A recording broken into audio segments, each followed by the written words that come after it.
নমস্কার বন্ধুরা, আমি পারমিতা। আমার চ্যানেল পারমিতা হেভেন ব্লগে আপনাদের আরও একবার স্বাগত। আশা করি আপনারা যে যেখান থেকেই আমার এই ব্লগটি দেখছেন সবাই ভালো আছেন। ঈশ্বরের কৃপায় আমি এবং আমার পরিবারের সকলেও ভালো আছে। গতকালের ব্লগে আমি আপনাদের বলেছিলাম যে আমার শরীরটা বিশেষ একটা ভালো না, প্রচণ্ড ঠান্ডা লেগেছে, গলা বসে গেছে। তো গলাটা আজকে অনেকটাই ঠিক হয়েছে, কিন্তু শরীরটা এখনও ঠিক হয়নি। গতকাল সকালের ব্রেকফাস্টে আমি বানিয়েছিলাম সেই আমাদের মটরশুঁটি আর আলু দিয়ে যে ঘুগনি, সেটাই, আর মুড়ি। এই একটা মাত্র ব্রেকফাস্ট যেটা নাকি খুব কম ঝামেলায় হয় আর সবাই খুব পছন্দ সহকারে ব্রেকফাস্টটা খেয়েও নেয়। গতকাল যেহেতু সোমবার ছিল, তো ঘরে তো আমাদের নিরামিষ হবে।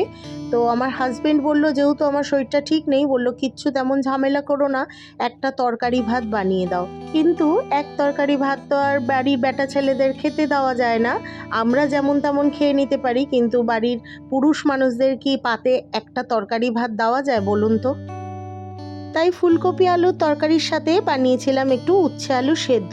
কারণ তিতোটা তো আমার হাজবেন্ড খুব ভালোই খায়, আর ওর খাওয়াও জরুরি যেহেতু ও সুগার পেশেন্ট।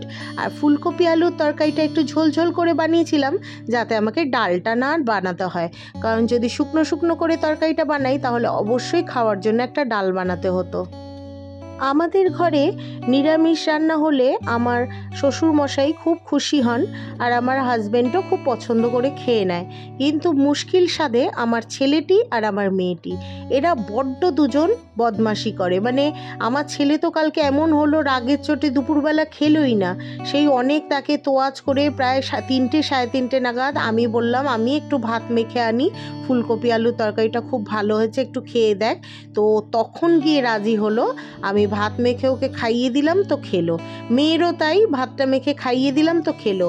একটা ডিমের অমলেট বানিয়ে দিতেই পারতাম, কিন্তু আমার কালকে শরীরটা এতটাই খারাপ লাগছিল, আমার বারবার রান্নাঘরে কিছু বানাতে আর ইচ্ছে করছিল না।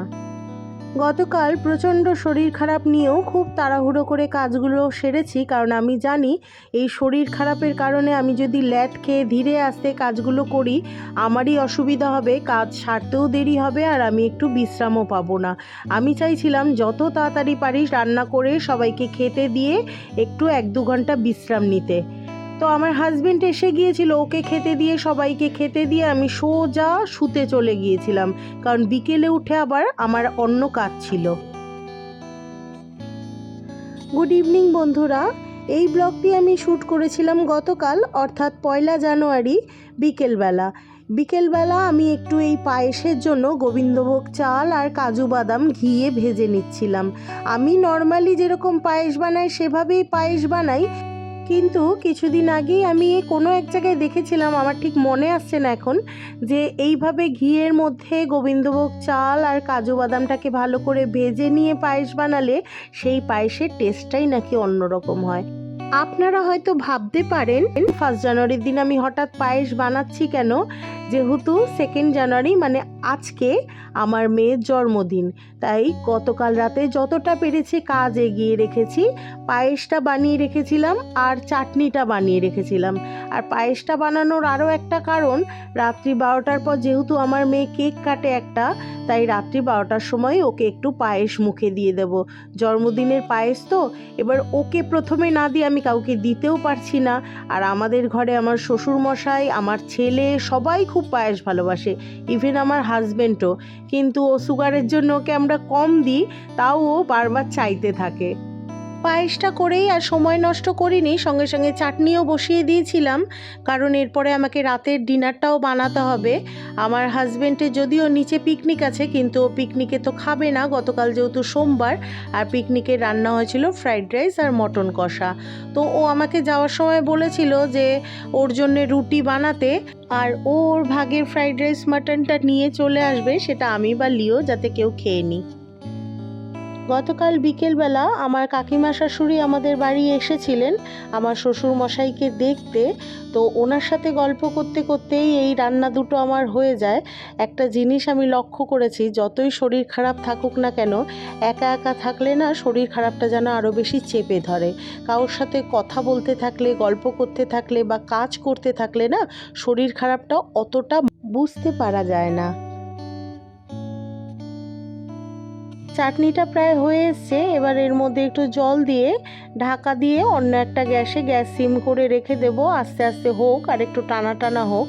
আর এইদিকে টাইমও হয়ে এসছে, তাই তাড়াহুড়ো করছি একটু রুটি বানানোর। আর সাথে একটু আলু ভাজা বানিয়েছিলাম। রুটি আলু ভাজা দিয়েই আমার শ্বশুরমশাই, আমার মেয়ে আর আমার হাজব্যান্ড খেয়েছিল। আর যে পরিমাণ ফ্রাইড রাইস আর মাটন কষা আমার হাজব্যান্ড নিয়ে এসেছিল, তাতে আমার ছেলের আর আমার খুব ভালো মতো হয়ে গিয়েছে। মাটন 4 পিস ছিল, আমার ছেলেকে 2 পিস দিয়েছিলাম আর আমি নিজেও 2 পিস নিয়েছিলাম। বাড়িতে যদি কখনো কোনো স্পেশাল অনুষ্ঠান থাকে আর সেই সময়ে যদি নিজের শরীরটা বেগরবাই করে, তাহলে কিন্তু সেটা খুব বিরক্তির কারণ হয়ে দাঁড়ায়। কারণ যে কোনো কাজই আমার বাড়িতে হোক না কেন, পুজো আর্চা জন্মদিন সে যাই হোক না কেন, করতে আমাকেই হয়। তাই আমার শরীরটা যদি ডিস্টার্ব হয়, তখন সব কিছু গণ্ডগোল হয়ে যায়। অথচ এমন একটা অনুষ্ঠান, আমার মেয়ের জন্মদিন, আমি যদি হাত পা গুটিয়ে শরীর খারাপের দোহাই দিয়ে পড়ে থাকি, আখেরে না আমার ভালো লাগবে আর না আমার মেয়ের ভালো লাগবে। আর ও যথেষ্টই ছোট, ওর মনটা খুব ছোট হয়ে যাবে আর ভীষণ কষ্টও পাবে। তাই আমি সবসময় চেষ্টা করি, আমার যতই শরীর খারাপ হোক না কেন, ওষুধ খেয়ে হোক, মনের জোর নিয়ে হোক, যে করেই হোক, নিজেকে ঠিকঠাক করে সেই কাজটা যাতে সামলে উঠতে পারি।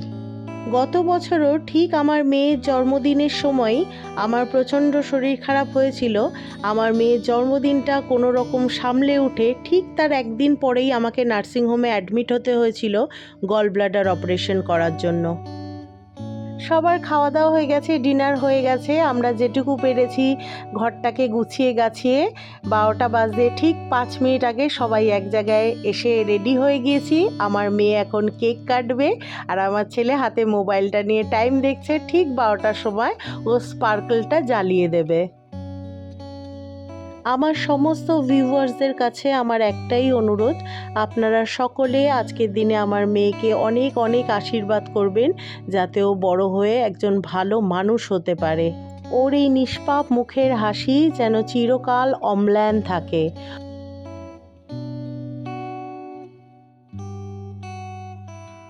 আমার আজকের ব্লগটি এই পর্যন্ত দেখবার জন্য আপনাদের জানাই অসংখ্য ধন্যবাদ।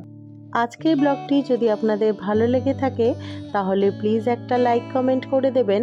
আর যদি আমার চ্যানেলের পাশে থাকতে চান, তাহলে অবশ্যই আমার চ্যানেলটিকে একটা সাবস্ক্রাইব করে দেবেন।